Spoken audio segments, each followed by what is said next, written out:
J'ouvre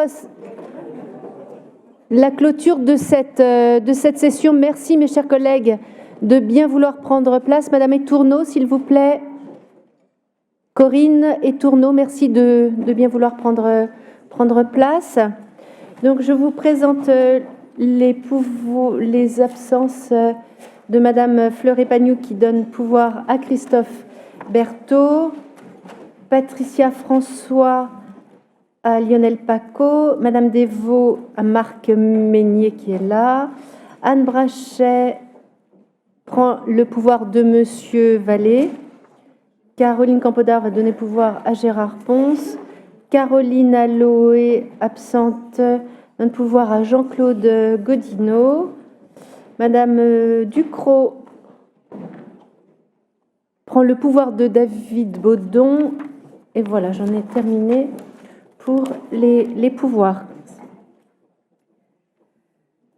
Comme indiqué lors de l'ouverture de notre session, nous allons d'abord aborder les rapports de la 6e commission, puis la 4e pour finir avec les rapports de la première commission et notamment le compte de gestion et aussi le vote du compte administratif. J'en profite pour remercier Monsieur Poulard pour les excellentes relations que nous avons avec vous-même et vos services.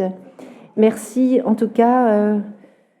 C'est un partenariat tellement important entre nos deux structures. Merci en tout cas encore une fois. Donc, comme indiqué, abordons à présent les rapports de la 6e commission avec le rapport 608 qui concerne la politique sportive du département. Le rapporteur est Monsieur Villain. Merci Madame la Présidente. Donc, votre 6e commission vous propose d'ajuster les règlements des comités départementaux, des clubs de sport collectif et des clubs de sport individuels pratiqués en équipe de haut niveau, en tenant compte des critères d'intervention plus ciblés, tels que le nombre de licenciés jeunes, le nombre d'équivalents temps plein ou encore le niveau d'évolution pour les clubs. Pour les clubs, des bonus pourraient être accordés en cas de mixité ou pour le développement d'activités en faveur du handicap. Alors, ces règlements entreront en vigueur en 2026. C'est un avis conforme et favorable de la 6e commission. Merci Stéphane Villain. Je soumets ce rapport aux voix. Y a-t-il des abstentions? Des votes contre? Je n'en vois pas. Je vous remercie. Le rapport 609 est présenté par Madame Abelin-Draperon. Il concerne la politique culturelle de notre département. Merci Madame la Présidente. Il vous est proposé d'adopter un règlement pour les lieux culturels afin de tenir compte des catégories de salles nationales, conventionnées, départementales et d'appliquer un taux plafonné en fonction du budget artistique, d'ajuster le règlement d'intervention des compagnies de théâtre en baissant notre taux d'intervention à 15% maximum des salaires artistiques et techniques, d'ajuster le dispositif collège au cinéma en passant à 1 € le prix de la place de cinéma. Par ailleurs, afin de transférer les collections archéologiques du dépôt de fouilles vers le centre d'études archéologiques à Sainte-Césaire, il vous est proposé d'inscrire 400 000 € en fonctionnement et 50 000 € en investissement. L'avis de la commission 6 était favorable. Merci pour ce rapport que je soumets au vote. Y a-t-il des abstentions? Des votes? Oui, Madame Pichot. Oui, je voudrais profiter de ces délibérations qui concernent la commission numéro 6 pour revenir sur le sujet des associations. Ça me paraît important qu'on en reparle encore aujourd'hui, puisque nous saluons le fait que dans le contexte national contraint, notre département est finalement celui des restrictions moindres que ce qui était prévu dans le scénario que vous nous aviez projeté. Cependant, cette relative bonne nouvelle ne doit pas masquer une réalité préoccupante. Le maintien des subventions aux associations locales qui constituent, le maintien ou la baisse, des associations locales qui constituent pourtant un pilier essentiel de la vie sociale, culturelle et environnementale de la Charente-Maritime. Ces associations, ce sont les acteurs de terrain qui sont indispensables et qui voient leurs moyens réduits d'année en année, parce que d'une part, il y a un maintien ou une baisse des subventions, et puis d'autre part, il y a une augmentation des charges, comme vous le savez, les charges sociales qui ont augmenté de façon exponentielle, de façon tout à fait légitime pour valoriser le travail des acteurs sociaux, mais aussi les dépenses liées au coût de l'énergie. Et cette politique budgétaire, elle fragilise leur capacité d'action et leur pérennité, alors même que les besoins ne cessent d'augmenter sur notre département. Ce qui est d'autant plus regrettable, c'est que les restrictions budgétaires s'accompagnent d'un choix politique clair du département, celui de flécher une part importante de ses dépenses à la sauvegarde de Fort Boyard.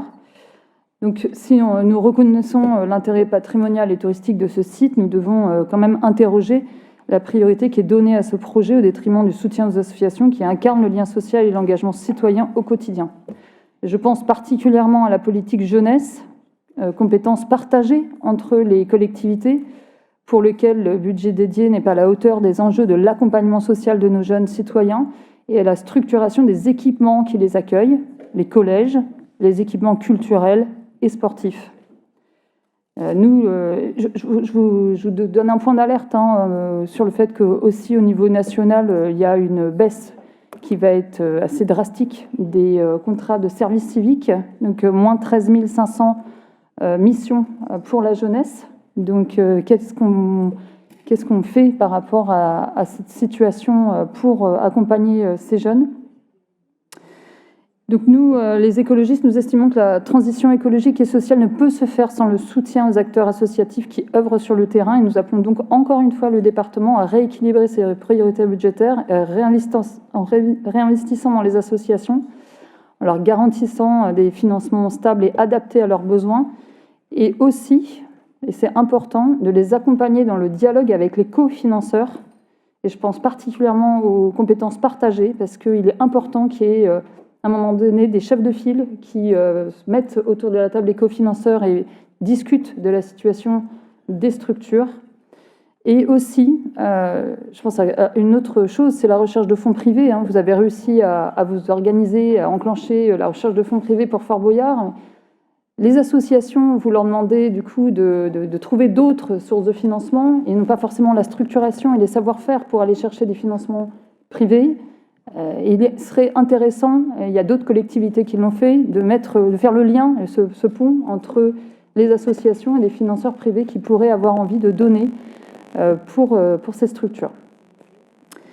Donc c'est un engagement sincère en faveur de la solidarité et de la démocratie participative que la Charente-Maritime pourrait relever.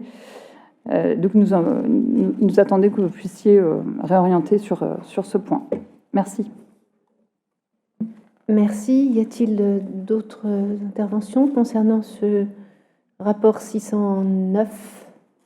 Je ne vois pas. Je soumets ce rapport aux voix. Y a-t-il des abstentions ? Des votes contre. Je vous remercie, mes chers collègues. Abordons à présent les rapports de la 4e commission par le rapport 411 qui concerne le contournement de Maran. Gérard Pons est rapporteur. Merci Madame la Présidente. C'est une autorisation de programme 2025 de 60 millions d'euros hors taxes, 72 millions TTC pour les travaux du contournement de Maran. D'autoriser le lancement de la consultation des entreprises sous la forme d'un marché global de conception-réalisation en procédure de dialogue compétitif pour les travaux du contournement de la commune de Maran pour un montant estimé à 60 millions hors taxes. Avis de la 4e commission, avis favorable à l'unanimité. Merci, Monsieur Pons. Vous avez des observations à apporter sur ce sujet du contournement ? La question avait été abordée déjà lundi. Oui, Monsieur Marchais. Oui, Madame la Présidente, chers collègues. Sur ce dossier du contournement de Maran, nous souhaitions simplement souligner que nous avions vraiment apprécié la présentation effectuée lundi par notre collègue Jean-Pierre, président de la CDC au Nice Atlantique, qui est entré vraiment dans les détails et qui permet aussi d'avoir une vision assez claire de ce projet, de ce dossier très complexe. Donc voilà, nous sommes satisfaits de cela et nous suivrons effectivement avec attention le suivi de ce projet et également la maîtrise des coûts, forcément. Nous aussi, nous suivrons les aspects techniques et budgétaires, bien évidemment. À ce propos, en commission permanente tout à l'heure, eh bien, nous aurons une présentation exhaustive qui sera faite notamment par Nicolas Trottier. Je soumets ce rapport aux voix. S'il n'y a pas d'autres demandes d'intervention sur le sujet, avez-vous des abstentions à porter? Des votes contre, je n'en vois pas. Merci. Nous passons à présent au rapport de la première commission et je vais demander... Oui. Donc, à partir du rapport 113, je demanderai à Madame Imbert de venir ici. Donc abordons maintenant le rapport 109 qui concerne le bilan des cessions et acquisitions pour l'année passée. C'est Stéphane Chedoutot qui est le rapporteur. Merci Madame la Présidente, chers collègues. Donc chaque année, le département a pour obligation d'approuver le bilan de ses acquisitions et cessions réalisées l'année précédente et de le joindre au compte administratif. Pour l'année 2024, le montant des acquisitions s'élève donc à 781 587,55 € et celui des cessions à 369 216,40 €. Les acquisitions concernaient des terrains situés principalement dans les communes des îles de Ré et de Léron, au titre de la politique de protection des espaces naturels sensibles pour 416 578,38 €, des terrains acquis pour la réalisation de travaux routiers pour 304 712,17 €, des parcelles nécessaires au renforcement de la digue de Charon pour 3 960 €, ainsi que des parcelles dans la commune de Saint-Savinien pour la réalisation de travaux de dévasement du fleuve Charente pour 56 340 €. Quant aux cessions, elles ont consisté en la vente de l'ancienne gare routière de Saint-Pierre-de-Léron pour 300 000 €, de divers délaissés de voirie pour 59 542,40 €, mais également en la vente d'une partie de la parcelle hébergeant le centre d'exploitation de Saujon à des particuliers riverains pour 9 500 €. C'est un avis à l'unanimité pour ce rapport. Merci. Dominique Guégaud sur le sujet. Pour un petit renseignement, je trouve assez peu élevé le montant des cessions. Pourtant, suite au schéma directeur immobilier, il me semblait qu'il y avait plus de cessions en prévision. En termes bâtimentaires, est-ce qu'il y a des programmes à venir? Est-ce qu'on n'a pas eu connaissance des projets en ce sens? Il y a des sessions en cours là, pour cette année 2025. Hein. Donc c'est toujours fluctuant parce qu'il faut des négociations, des attentes aussi, des estimations de France Domaine. Hein. Donc en première commission, on pourra peut-être vous faire un état, n'est-ce pas, Catherine, des acquisitions en cours, hein, si vous le souhaitez. Merci. Des interventions supplémentaires sur ce bilan des cessions et acquisitions? Je n'en vois pas. Je soumets ce rapport aux voix. Y a-t-il des abstentions? Des votes contre? Je n'en vois pas. Merci beaucoup. Rapport 110, maintenant, c'est le rapport annuel d'activité des services et du développement durable. Vous savez que c'est un sujet récurrent. Donc, c'est Monsieur Girard qui nous fait lecture du rapport. Oui, alors c'est un avis favorable à l'unanimité de tous les membres de la commission. Parfait. Merci beaucoup pour cette présentation.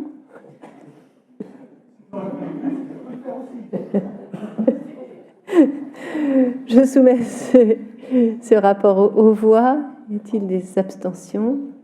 Des votes contre? Je n'en vois pas. Je vous remercie. Rapport 111, la gestion des ressources humaines.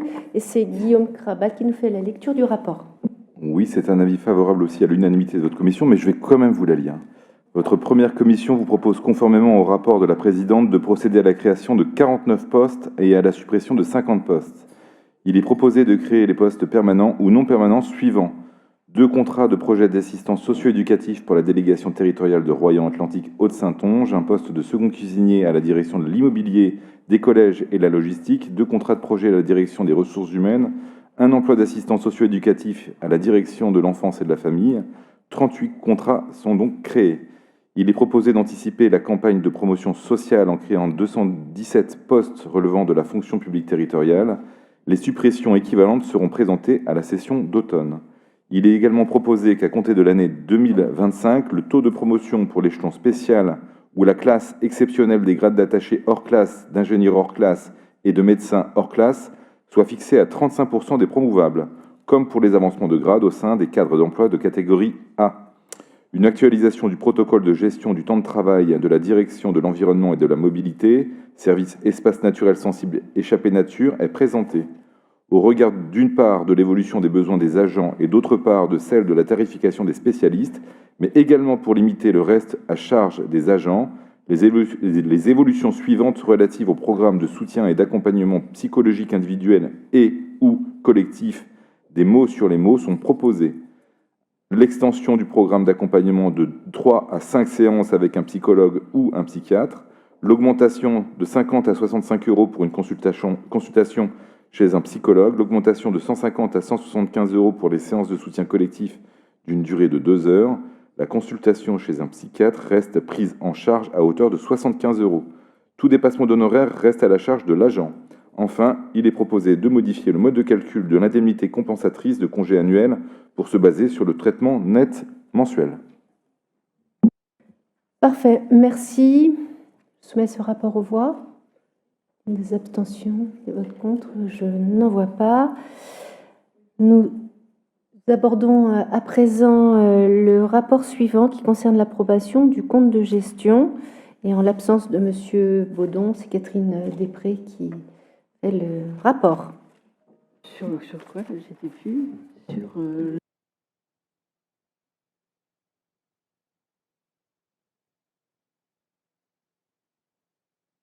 Madame la Présidente, il s'agit donc d'approuver le compte de gestion 2024 du payeur départemental qui est en tout point identique à notre compte administratif.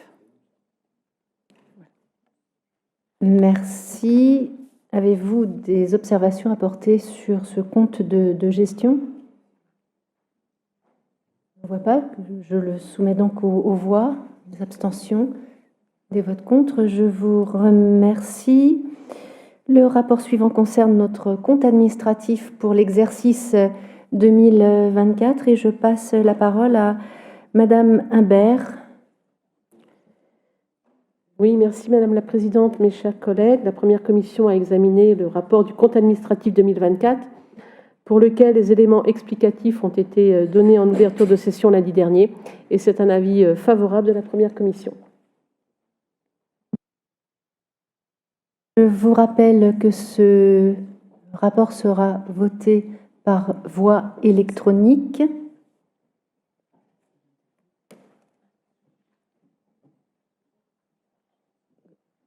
Allons-y. Est-ce que... Oui, Madame Després, je vais vous demander de venir présider. Je vais sortir de la salle.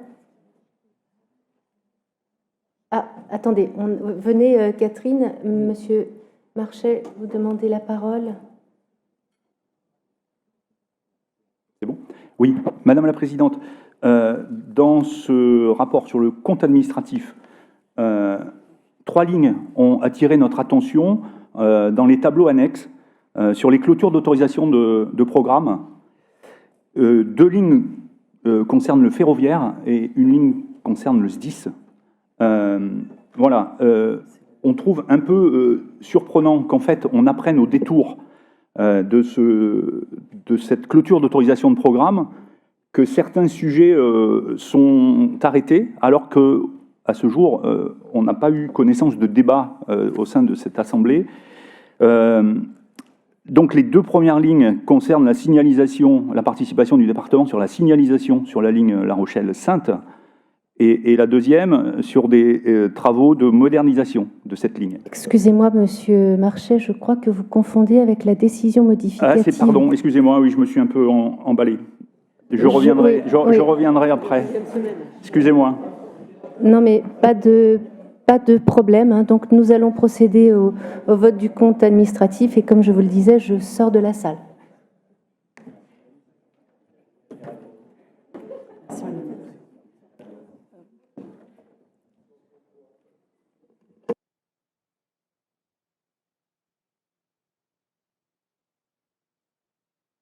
lancer le vote électronique.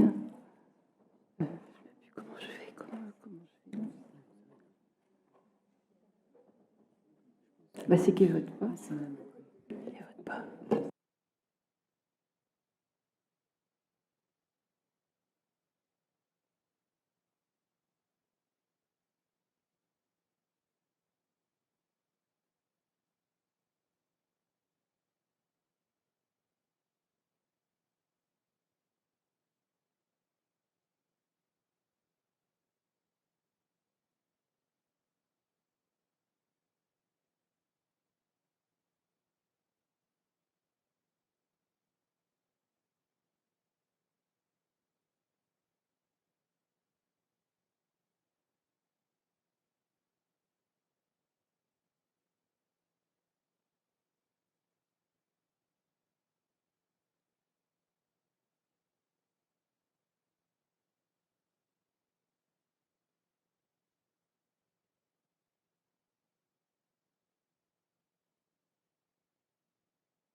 Merci. Je vais demander à Madame Després, parce que nous avons été interpellés lundi matin lors de l'ouverture de cette session sur les emprunts à taux variables et taux fixes. Je pense que devant cette Assemblée, il est important d'apporter des précisions.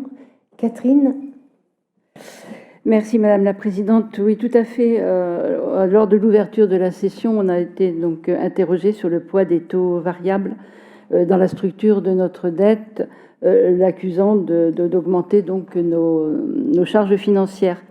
Mais des précisions ont été apportées lors de la première commission et le recours à ces taux variables ne nous a pas fait perdre d'argent. Au contraire, ça nous en a fait gagner.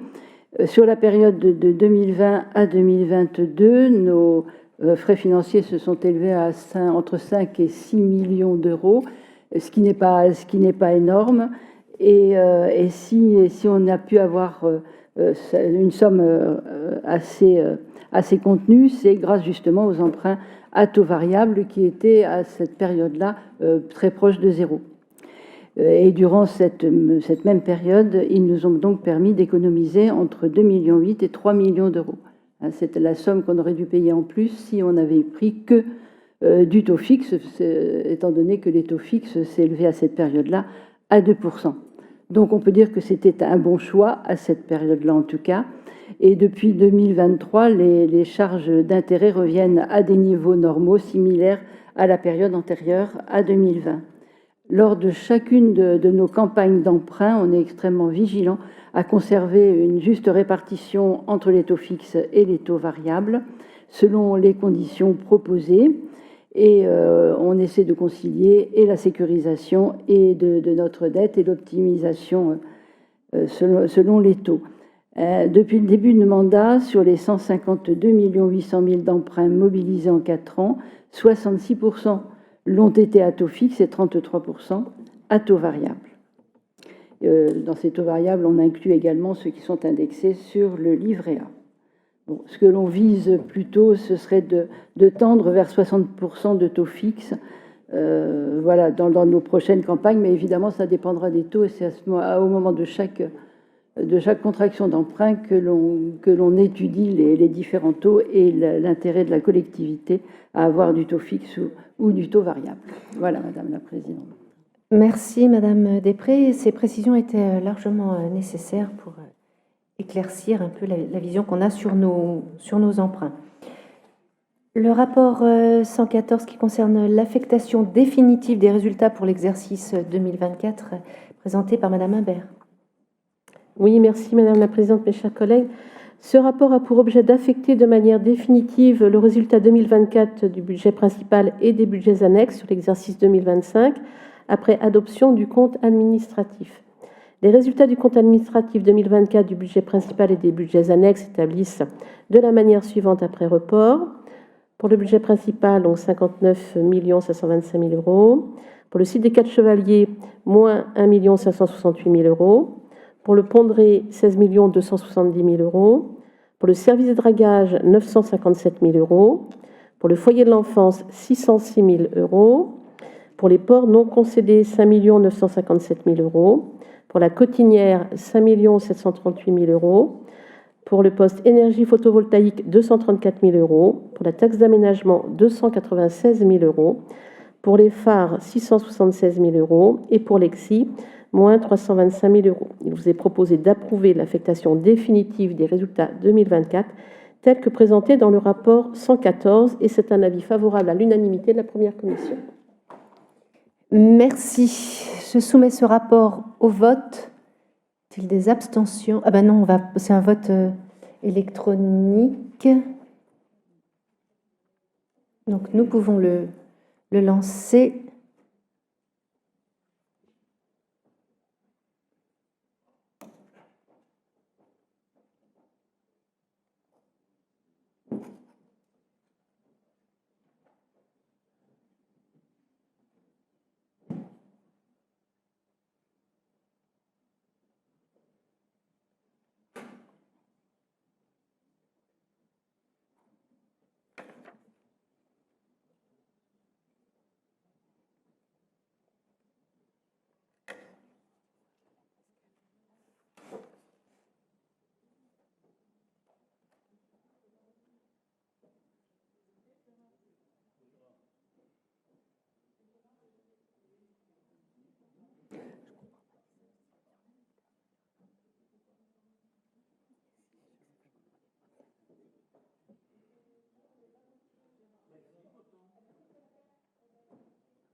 Merci, je crois que tout le monde a voté. C'est vrai que quand on laisse un petit peu plus de temps, c'est plus facile. Est-ce que vous voulez apporter des explications sur vos abstentions?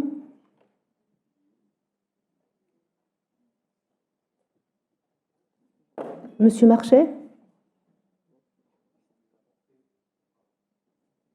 J'apporterai les explications sur le point suivant. Sur l'affectation du résultat? Bon, pas d'explication.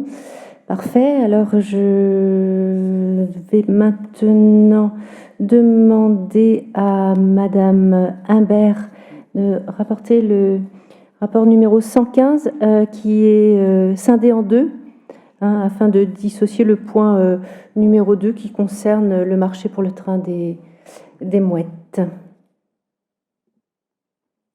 Merci Madame la Présidente, mes chers collègues. Cette décision modificative augmente notre budget principal de 477 000 euros, le portant à 1,225 milliard d'euros. À ce stade de l'année, nous constatons que nos prévisions de recettes que nous avons voulues prudentes s'avèrent réalistes. En revanche, comme cela a été exprimé à l'ouverture de la session par Stéphane Chedoutot, le niveau des encaissements de la taxe d'aménagement est alarmant. En 5 mois, seulement 1,3 million d'euros a été collecté et reversé au département. Rappelons que la taxe d'aménagement s'est élevée en 2022 et 2023, respectivement à 10,5 millions d'euros et à 11,9 millions d'euros, avant de s'effondrer en 2024 à 6,5 millions d'euros. Si le rythme observé durant les premiers mois de 2025 se poursuit, nos encaissements n'atteindront pas 3 millions d'euros. Pour poursuivre cette politique environnementale dont nous avons fêté les 50 ans l'année dernière, notre budget principal abondera le financement du budget annexe dédié à hauteur de 2 millions d'euros, ce qui permettra de diminuer notre prévision de la taxe d'aménagement d'autant pour la fixer à 5,3 millions d'euros. En fonction des encaissements à venir dans les prochains mois, nous serons peut-être à nouveau dans l'obligation de revoir nos prévisions. Ce versement est possible grâce à une diminution de nos prévisions de charges. Selon les premières estimations, notre contribution au fonds de péréquation des DMTO sera inférieure de 2,1 millions d'euros à nos prévisions du budget primitif. Nous avons par ailleurs reçu depuis le vote du budget primitif la notification globale de fonctionnement en baisse de 300 000 euros, comme une cinquantaine d'autres départements. Cet écart de prévision est compensé par la diminution de notre contribution au dispositif de lissage conjoncturel des recettes fiscales des collectivités territoriales par rapport à nos prévisions. Elle s'élèvera à 1,08 million d'euros contre 1,5 million d'euros. D'autre part, la découverte de poussière d'amiante sur les collections entreposées dans un dépôt de fouilles à Saintes nécessite une étude spécifique avant d'intervenir sur ces dernières. Elles devront rejoindre à terme le centre d'études archéologiques de Saint-Césaire. Il est nécessaire d'inscrire 400 000 euros à cette présente décision modificative en prévision de la contractualisation d'un marché pour l'enlèvement et le transfert de ces collections. Nous procédons également à divers ajustements et redéploiements de crédits en dépenses et en recettes. Pour les financer, nous utilisons 1 million d'euros de crédits sur nos dépenses imprévues, rappelant que nous avions prévu pour celles-ci 3,2 millions d'euros en fonctionnement et en investissement confondus au budget primitif. Ce rapport propose également de créer 2 autorisations d'engagement au titre du programme départemental d'insertion. La première, pour un montant de 2,5 millions d'euros, permettra de financer l'accompagnement des bénéficiaires du RSA. La seconde, d'un montant de 400 000 euros, a évalué leur employabilité. 2 autorisations d'engagement sont également nécessaires pour lancer le renouvellement du marché d'exploitation, de gestion, d'animation et de communication des trains touristiques de la Seudre, Train des Mouettes et Train-Restaurant Seudre Océan Express. Ces autorisations d'engagement s'élèvent respectivement à 2,5 millions et à 200 000 euros et couvriront la période de 2026 à 2030 avec 2,2 millions d'euros de recettes estimées. Enfin, nous clôturons lors de cette décision modificative 223 millions d'euros d'autorisation de programme ou d'engagement, tout budget confondu. Sur ce montant, 42,4 millions d'euros n'ont pas été dépensés. Les motifs de clôture sont présentés dans l'annexe 2 du rapport. De la même manière, nous révisons à la baisse nos autorisations de programme et d'engagement pour un montant de 4,3 millions d'euros. Je vous remercie. Merci, Madame Habert. Monsieur Marchais, j'imagine. Oui. Oui, Madame la Présidente. Vous aviez un train d'avance. C'était une petite erreur d'aiguillage, excusez-moi. Donc, j'ai dévoilé en partie le sujet de mon intervention. Donc, il s'agissait effectivement des clôtures d'autorisation de programme sur 2 points, sur 3 points même. 2 points concernent la liaison La Rochelle-Bordeaux, La Rochelle-Saintes, donc sur la signalisation d'une part, et puis sur la modernisation.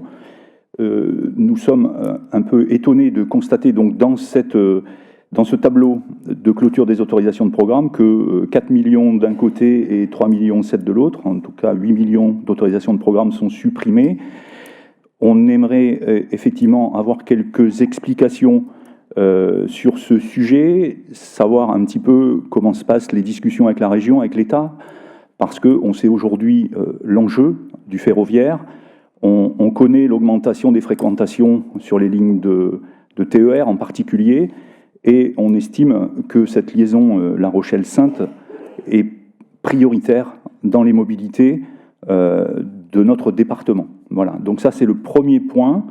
Et le second point concerne le SDIS, puisque là encore, on voit qu'une suppression d'autorisation de programme de 10 millions est notée sur le tableau. Alors, on sait bien, effectivement, pour en discuter régulièrement avec Stéphane Villain, que les modalités de financement des centres de secours sont en train d'être revues et que, a priori, mais on n'a pas forcément pu en débattre ici, a priori, chaque territoire aujourd'hui va être sollicité pour participer à ce financement.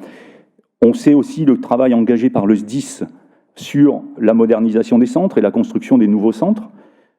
On sait que cette priorisation est en train d'être revue également, mais voilà, l'explication qu'on demande, c'est comment cette suppression de programme va être poursuivie et qu'est-ce qui va se passer derrière, comment vous envisagez les choses.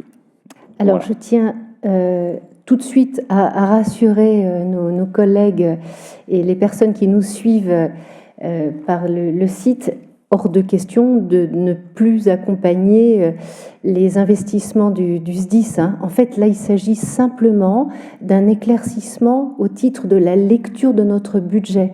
Donc, dans un souci d'éclaircissement, de clarté de la lecture du budget, en fait, on supprime les AP, là en l'occurrence de 10 millions d'euros, pour à l'avenir voter des AP en fonction des opérations, comme nous l'avons fait et proposé pour le contournement de Maran.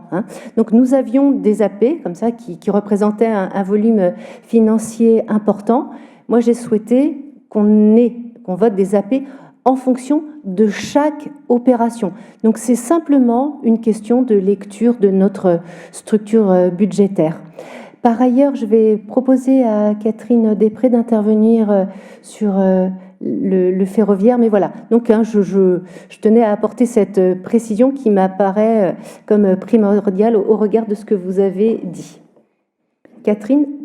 Dans le cadre du volet ferroviaire, on était donc dans le CPER précédent, le CPER de 2015-2022, et le département de la Charente-Maritime a dépensé pendant cette période-là 27 millions au titre du financement d'un certain nombre de projets, des projets qui étaient la signalisation Saint-Angoulême, l'étude de contournement ferroviaire de La Rochelle, la modernisation de la ligne Saint-Orroyan, et en 2017-2020, la modernisation de la ligne Nantes-Bordeaux, la modernisation de la ligne sur la section La Rochelle-Bordeaux, modernisation de la signalisation La Rochelle-Sainte, électrification Angoulême-Saint-Royan, régénération d'Angoulême-Béyan et l'électrification Niort Saint-Jean-d'Angély-Sainte. Et compte tenu de notre situation financière contrainte, on a voulu donc se recentrer sur nos compétences et puis obligatoires, et les dépenses pour l'infrastructure ferroviaire ne fait pas partie de ces compétences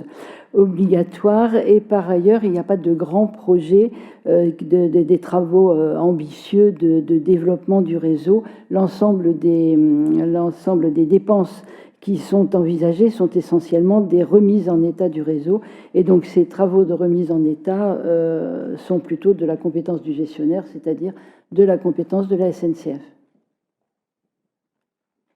Merci pour ces précisions. Monsieur Chedoutou, vous vouliez intervenir? Mais ce n'est pas sur le ferroviaire, Madame la Présidente. Je voulais intervenir par rapport à la taxe d'aménagement et compléter mon propos de lundi dernier sur le fait que c'est le hasard, mais le hasard fait parfois bien les choses. Il y a un rapport d'information parlementaire de l'Assemblée nationale, là, notamment du député Madame Pires-Beaune, sur la taxe d'aménagement GMBI, enfin bon, toute la tubulure complexe concernant les taxes d'urbanisme et le foncier bâti.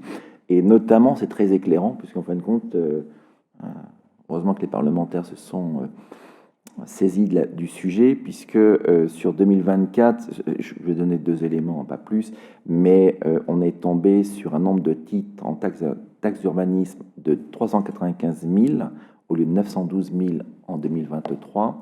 Et en fin de compte, une partie a été gérée en grande partie par la DDTM et une petite partie par la DDFIP dans le cadre de la réforme. Et donc, sur le montant des taxes d'urbanisme liquidées au titre de 2024, c'est 1,6 milliard, au lieu de 2,4 milliards. On est sur 2,4 par an à partir de 2019. Et sur le 1,6 milliard collecté en 24, simplement 38 millions l'ont été par les services de la DGFIP. 38 millions sur 1,6 milliard. Et comme on leur a transmis effectivement l'ensemble du dossier, bon, ce qui est patent et ce qui est révélé, c'est que les ETP n'ont pas été transférés. Donc les ETP qui auraient dû passer de la DTM vers les DAR FIP ne sont pas présents, et dans les préconisations du rapport parlementaire, il est notamment précisé qu'il serait bon que dans chaque département, il y ait un référent qui n'existe pas aujourd'hui. Pour vous donner un cas particulier concernant ma commune, c'est un agent de la DDFIP à Libourne qui gère mon dossier. Je suis parti dans le 33. Enfin, je suis parti. Ils m'ont emmené dans le 33 pour traiter. Voilà. Donc c'est assez éclairant et je vous invite à lire ce rapport très bien fait. C'est pas long, c'est synthétique, tassé, mais tout est dit. Merci Stéphane. Oui, Jean-Marc Soubest. Oui, merci Madame la Présidente. Je voulais revenir sur le ferroviaire, moi, mais je rejoins Stéphane sur son inquiétude sur la taxe d'aménagement. On a fait remonter à nos parlementaires ces questions-là. Je crois que les choses avancent un petit peu. Donc voilà, les échos qu'on a eus, c'est qu'il y a peut-être des choses qui vont être débloquées bientôt. En tout cas, sur le ferroviaire, je trouve qu'on donne un mauvais signe. On donne un mauvais signe. Alors, j'ai pas répété, je suis pas intervenu sur le compte administratif, mais on a donné un mauvais signe depuis 2023 en baissant les travaux pour les collèges. On donne un mauvais signe en augmentant considérablement nos travaux routiers, même si c'est notre compétence propre. L'engagement ferroviaire, pour moi, c'est vraiment un engagement partagé. Le nombre de Charentais-Maritimes qui prennent cette ligne qui va de La Rochelle à Bordeaux est considérable et a augmenté considérablement ces derniers temps, parce que je pense qu'il y a une mobilisation des Charentais-Maritimes sur ces enjeux climatiques, sur les enjeux aussi financiers. Ça coûte moins cher de prendre un abonnement de train pour le travail que de prendre sa voiture aujourd'hui. Et je trouve que c'est un mauvais signe aussi pour la politique que vous menez vis-à-vis de Fort Boyard. Vous demandez à la région d'intervenir dans le cadre du CPER pour vous aider sur le patrimoine de Fort Boyard qui nous appartient, qui n'appartient pas à la région. Alors même si on peut imaginer que le tourisme est une compétence partagée, et donc vous demandez à la région d'intervenir à ce niveau-là, je trouve ça c'était un mauvais signe donné à la région. Et moi, j'ai rencontré des conseillers régionaux qui m'ont dit le département se désengage du ferroviaire, pourquoi il faudrait s'engager sur Fort Boyard?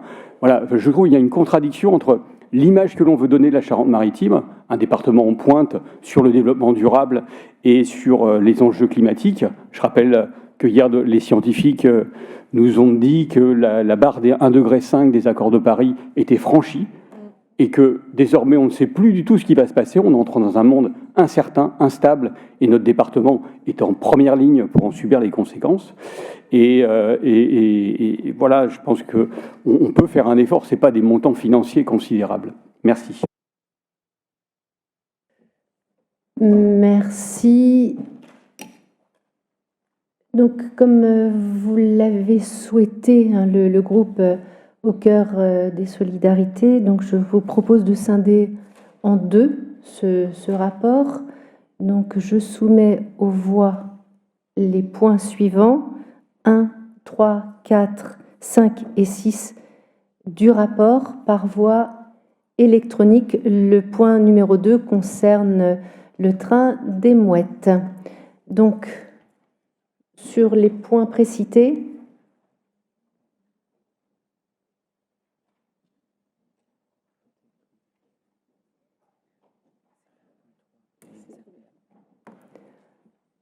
allons-y.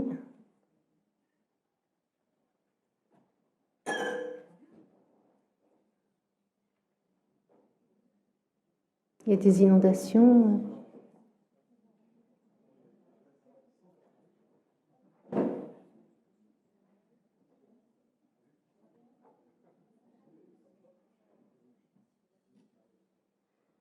Allez, il vous reste encore 27 secondes.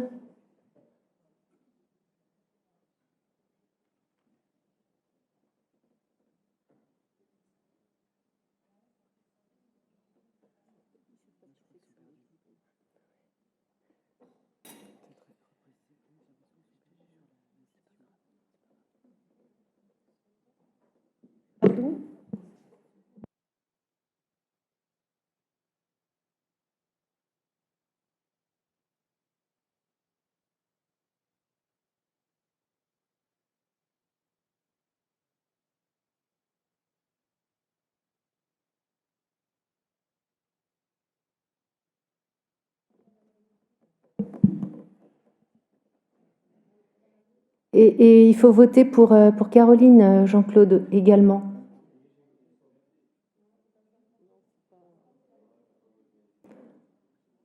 Enfonce la carte dans son logement. Voilà. Nous y arrivons. Merci. Donc nous allons à présent procéder au vote concernant le train des mouettes, mais avant cela, peut-être Fabienne apporter des précisions sur le fonctionnement de ce train mythique. Oui, merci Madame la Présidente. Donc effectivement, comme Corinne le rappelait tout à l'heure dans son propos, nous avons vous présenté au vote un rapport qui concerne le renouvellement du marché d'exploitation du train des mouettes pour un montant de 2,6 millions. On est sur une période d'un petit peu moins de 5 ans, hein, avec une perspective de recettes à 2,2 millions. Juste effectivement quelques chiffres, vous dire que le train des mouettes, les trains de la Seudre ont atteint un seuil de fréquentation assez incroyable avec le franchissement symbolique des 50 000 voyageurs. C'était en 2024, alors que dans les perspectives d'équilibre économique, ces 50 000 passagers étaient attendus en 2026. Donc en 2024, ça a généré effectivement des recettes pour le département à hauteur de 540 000 euros. Je vous rappelle que le marché d'exploitation est à 560 000, donc on est quasiment à l'équilibre. Je voulais aussi rappeler, Madame la Présidente, que vous aviez souhaité diligenter une étude auprès de Charente Tourisme pour finalement mesurer et avoir une vision à long terme de la perspective et de l'intérêt de poursuivre les investissements sur le train des mouettes. Et je pense que vous avez bien fait. Vous avez bien fait parce que les chiffres sont éloquents. Charente Tourisme nous les dévoile. Je pense que d'ailleurs, il serait peut-être intéressant qu'à un moment, cette étude soit connue de l'ensemble de nos collègues, avec des retombées économiques sur le territoire qui sont chiffrées à 3,75 millions d'euros, hein, répartis entre la Cara et la Charente-Maritime. Et on nous dit aussi, et c'est un chiffre important, que pour 1 euro dépensé par le département, c'est 5,30 € qui sont investis sur le territoire. Alors effectivement, essentiellement sur le territoire Cara, mais aussi sur le département. Et ce qui amènerait peut-être à avoir aussi une réflexion sur, dans le cadre de renouvellement de ce marché d'exploitation, d'avoir une réflexion sur un éventuel partenariat de la Cara. Donc ces investissements, ils sont importants, vous les connaissez. Il y a une première tranche qui a été faite en 2025 pour un montant de 968 000 euros. Une deuxième tranche prévue en 2026 qui pourrait bénéficier largement du soutien de la dotation à l'investissement pour les départements, la DSID.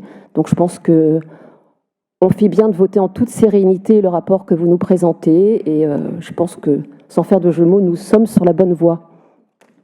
D'autant que l'association avec Ferrocampus est plutôt fructueuse au regard justement des opérations avec la région. Merci Fabienne. Donc, à la lumière des précisions qui ont été apporté par Fabienne. Oui, Monsieur Marchais. Non, simplement pour pointer une légère contradiction. On parle aussi de train, effectivement, avec le train des mouettes, et c'est un outil assez fabuleux pour ceux qui l'ont déjà testé. Mais d'un côté, effectivement, on ne s'engage pas sur la ligne des trains du quotidien qui profitent à tous les Charentais maritimes qui vont travailler. Et d'un autre côté, on y va assez fort sur le train des mouettes, qui est effectivement un train touristique. Et on peut interroger également, comme me le dit ma collègue, la participation de la Cara à cet aménagement. Voilà. Je pense que les deux sujets ne sont surtout pas à mettre sur les mêmes rails, me semble-t-il. Je soumets donc ce point numéro 2, hein, qui fait partie de la décision modificative numéro 1, aux voix. Sur les voix.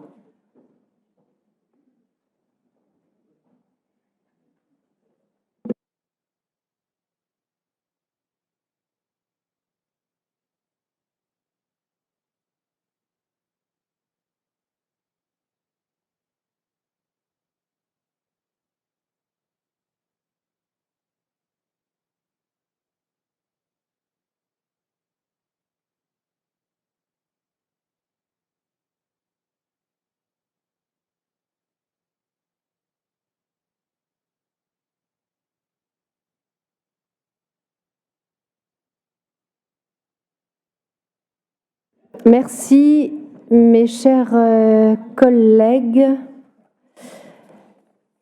Ainsi, alors, donc ce rapport est adopté. avec 32 voix pour. Donc je rappelle que c'était la décision modificative numéro 1 pour l'exercice 2025. Ce rapport donc clôture notre session d'été. Je vous propose une interruption de 5 minutes avant de passer à la commission permanente. Je vous remercie.